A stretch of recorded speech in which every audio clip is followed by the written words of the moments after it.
Good evening, ladies and gents. I got a joke for you guys. It starts like this. There's a man and a woman lying in bed together naked. And the woman, she leans over to her man friend and she says, I wish I could make my breasts bigger. I wish they were bigger.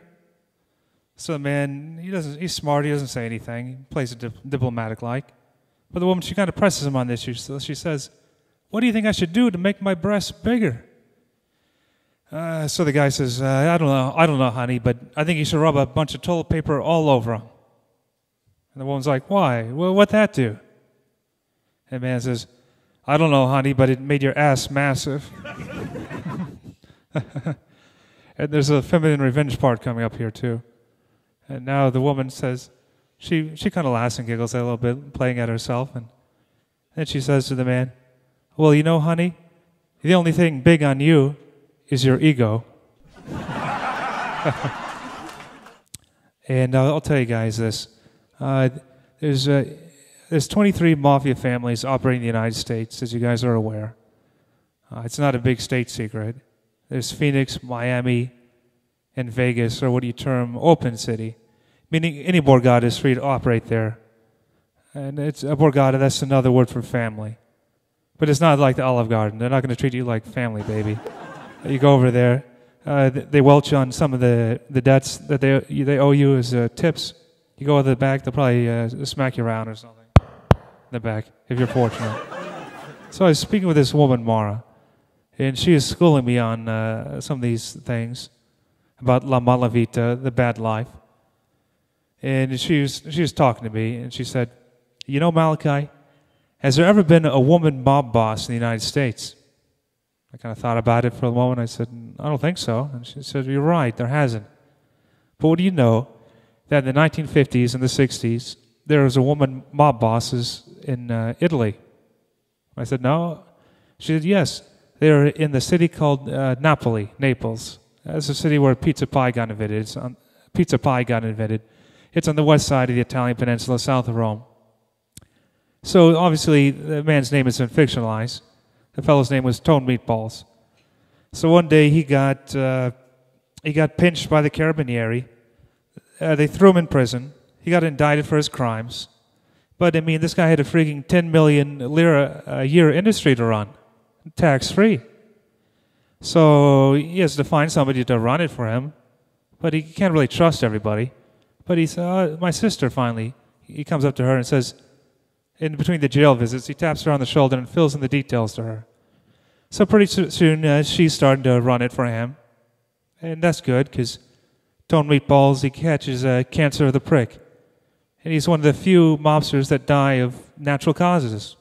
I mean, I guess that's a good thing in his lifestyle. So now the woman, she's given all the commands and everything, which makes me kind of think, what would the power dynamic be like in that relationship? Let's say you're with La Madrina, the godmother, and you're at a restaurant, and there's a waitress, and you kind of notice the waitress's bountiful breasts. And you're kind of looking at it, and all of a sudden, you get slapped, and you turn around, and like, you can look her cleavage, yet you know pull this hoe's holes. Okay, so you got a little slap on the face, and it's kind of like a warning. But we're guys, you know. The woman kind of leans over, then you see some cleavage. She's like, you're taking a look. And then all of a sudden she like grabs you in a sensitive area. And she says, if she sucked on this cock that belonged to me, tell me, soldati, cut off his prick, put it in his mouth, and leave him on the street. Be no cheating by philandering men in that type of relationship, guys. So the women, imagine if they had the stones to be a mafia boss. Like a mafiosa. So that's going on. And whenever you break up with her, you got to do so soft. You got to let her down very tactfully.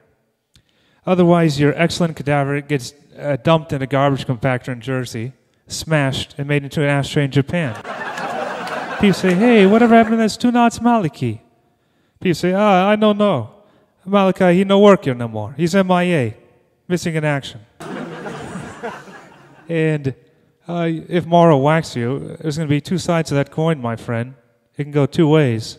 Either she whacks you off, good. Or she says, hey, Malachi, sit in the shotgun hide, sonny. Now take a look in that mirror. Look at your fluffy hair. Fix it up a little bit. And then a little .38 caliber pistol, unbeknownst to me, comes around here. Bonk, bonk. 2 bullets bouncing around in your skull like dancers in a discotheque. That's a bad way to get whacked off.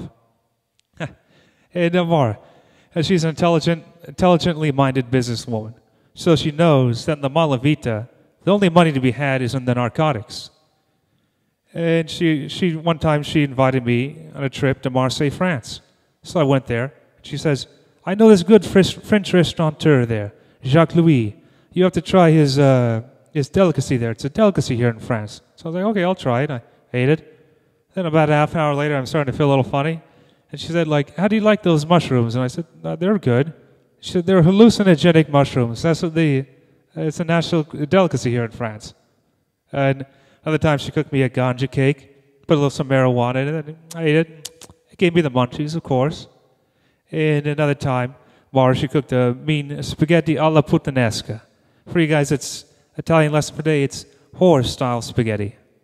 And as you can imagine, it had olives, fish, and it did taste like the sea.